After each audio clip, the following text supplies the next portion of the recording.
un ouvrier pousse un corps de masse M égale à 300 kg en exerçant une force de 450 newtons. Calculez son accélération. Mesdames et messieurs, on a un ouvrier qui est en train de pousser un corps de masse 300 kg avec une force de 450 newtons. Donc, on me demande de calculer son accélération. Donc, pour cela, je dois appliquer le théorème des centres d'inertie. Mais avant tout, pour résoudre un problème en dynamique, on doit d'abord représenter les forces qui agissent sur notre corps. Maintenant, notre corps est ici. D'abord, il est soumis au poids, donc c'est-à-dire le poids P. Donc, on va présenter le poids. Le poids est toujours vertical, dirigé vers le bas. Alors, nous avons ensuite la réaction, c'est-à-dire la force de contact, donc la réaction R. Sachez très bien que dans notre exercice, les frottements sont négligeables, c'est pourquoi on n'a pas parlé des frottements. Maintenant, il y a la force avec laquelle l'ouvrier pousse. Normalement, la force doit s'exercer ici, c'est-à-dire le point d'application de la force qui est ici, et ça va être présenté vers le devant. Donc voilà notre force. Donc voilà les forces qui agissent sur notre ouvrier. Maintenant, qu'est-ce qu'il faut faire par la suite? Il faut préciser le système, c'est-à-dire suivre la procédure pour résoudre un problème de dynamique. Donc notre système que nous sommes en train d'étudier, c'est quoi? C'est corps de masse M. Là, qu'est-ce que vous voyez? Donc corps de masse M. Corps de masse M. Bien. Maintenant, alors, là, l'ouvrier, c'est l'ouvrier qui est en train de déplacer le corps. Mais il s'agit ici de corps que nous sommes en train d'étudier son mouvement. Voilà, mais l'ouvrier aussi entre en jeu, c'est parce qu'il exerce une force sur notre corps. Mais toutefois, on va dire corps de masse M.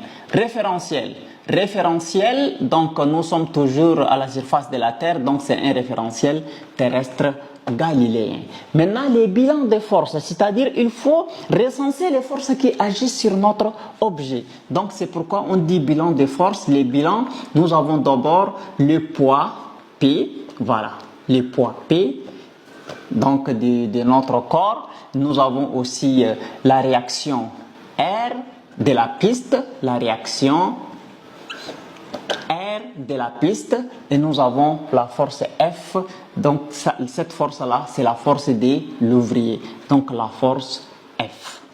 Bien, après avoir fait ça, d'abord, on doit répondre à la question calculons son accélération. Donc on va écrire calculons son accélération. Son accélération.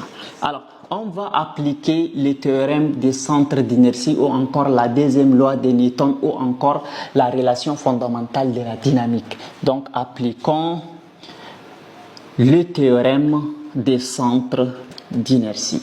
Donc, le théorème des centres d'inertie, c'est quoi? Dans un référentiel galiléen, la somme des forces extérieures est égale à la masse fois l'accélération. Donc, somme des forces extérieures est égale à masse fois accélération. Donc nous avons combien de forces? Nous avons trois forces. Donc le poids P, nous avons la réaction R et nous avons la force motrice F qui me donne masse fois accélération. Bien, maintenant nous allons faire la projection suivant les axes, c'est-à-dire que ici, comme nous avons le poids, la réaction, la force, on va définir sur quel axe est situé notre poids, sur quel axe est située notre force motrice F et sur quel axe est située la réaction R. Donc avant de continuer, je t'invite de liker la vidéo et de t'abonner. Bien, à partir de ce niveau, je vais effacer ici. Alors, je vais dire projection suivant les axes. Projection suivant les axes. Projection suivant les axes. Ok, la projection suivant les axes, je vais considérer le solide comme un point matériel. Qu'est-ce que cela veut dire? Au lieu de présenter la personne avec le corps qu'il est en train de pousser, tout ça, je vais matérialiser en un petit point. Donc, là, nous avons la piste. Voilà notre système. Alors, là, nous avons ici le poids P. Nous avons la réaction R. Et nous avons la force motrice F.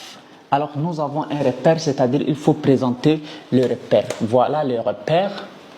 Donc l'axe horizontal, c'est l'axe des abscisses. Donc c'est sur cet axe-là qu'on effectue le mouvement. Donc le mouvement est dans ce sens. Maintenant ici, nous aurons l'axe des ordonnées. Ok. Alors là, ça c'est Y. Donc ici, nous avons la réaction. Ok. Maintenant, on doit définir sur quel axe sont situées telle force et sur quel axe sont situées telle force.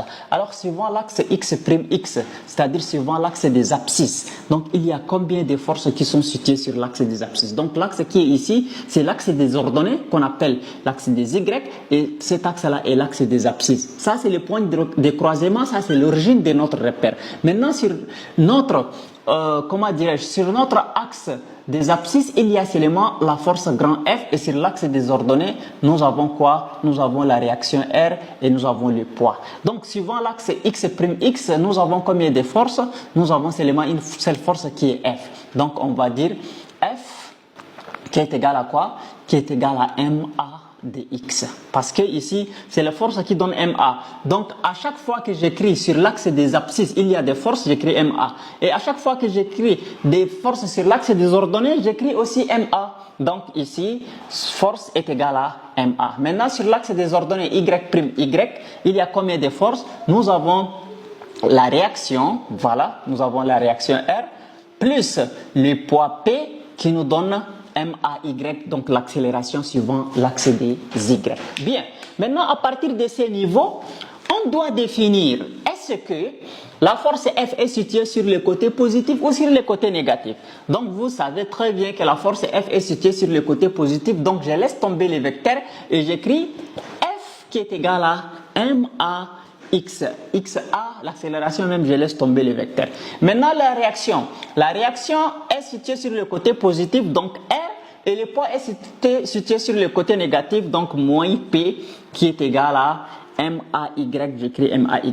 Mais vous savez que ici, notre mouvement se fait seulement suivant l'axe des abscisses. Donc, c'est-à-dire que suivant l'axe des ordonnées, il n'y a pas de mouvement, qui veut dire que ici, A de Y égale à 0, c'est-à-dire l'accélération suivant Y égale 0. Donc, on va obtenir un système d'équations, F qui est égal à MA, comme la force se fait suivant l'axe des abscisses, donc donc je ne vais pas dire MAX même, c'est-à-dire l'accélération là est déjà sur l'axe des abscisses parce que le mouvement se fait suivant l'axe des abscisses, donc MA. Et maintenant ici on va dire R moins P égale MAY égale 0, donc R moins P égale 0. Maintenant c'est la première équation et celle-là est la deuxième équation. À partir de la première équation, il y a A, l'accélération que je suis en train de vouloir calculer. Bien, je vais effacer ici, j'efface là. Maintenant, je vais dire, à partir de la première équation, donc on aura F qui est égal à MA, voilà, F qui est égal à MA, qui veut dire que MA aussi égal à F. Maintenant, je vais tirer A qui est égal à F, le tout sur M, A égal à F sur M. Bien, on fait l'application numérique, A égale F. F c'est combien? 450 newtons sur M, c'est égal à 300 kg.